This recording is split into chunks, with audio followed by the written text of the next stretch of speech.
আজকে দিনটার কথা কখনোই ভুলবো না, অনেক দিন মনে থাকবে। যাই হোক, আজকে চলে যাচ্ছি একটু কেনাকাটা করার জন্য, যেহেতু বোন চলে যাবে কালকে। বোনের অনেকগুলো জিনিস এখনো বাকি আছে। গত এক সপ্তাহ ধরে ওর জন্য কেনাকাটা করেই যাচ্ছি, শেষ হচ্ছে না। আসলে মেয়ে মানুষ, এক এক সময় এক একটা জিনিসের আবদার, এক এক সময় এক একটা জিনিসের বায়না। তো যখন ওর যেটা মনে পড়তেছে সেটার জন্যই বাহিরে যেতে হচ্ছে।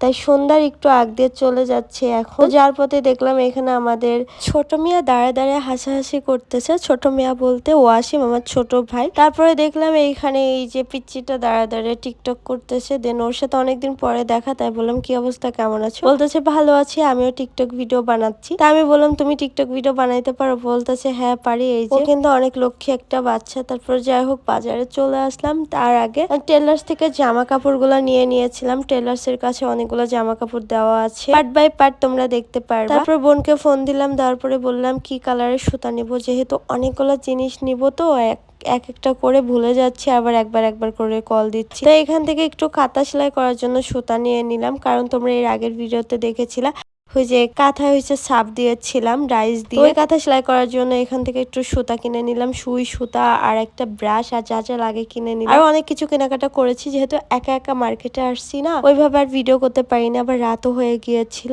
তাই ইচ্ছাও করে না ভিডিও করার জন্য, তাই সবকিছু ক্যাপচার করতে পারি না। তারপর বাসায় চলে আসলাম, আসার পরে দেখি এই যে পিচ্চিটা দাঁড়ায় আছে, আর দেখো কি সুন্দর করে তাকায়।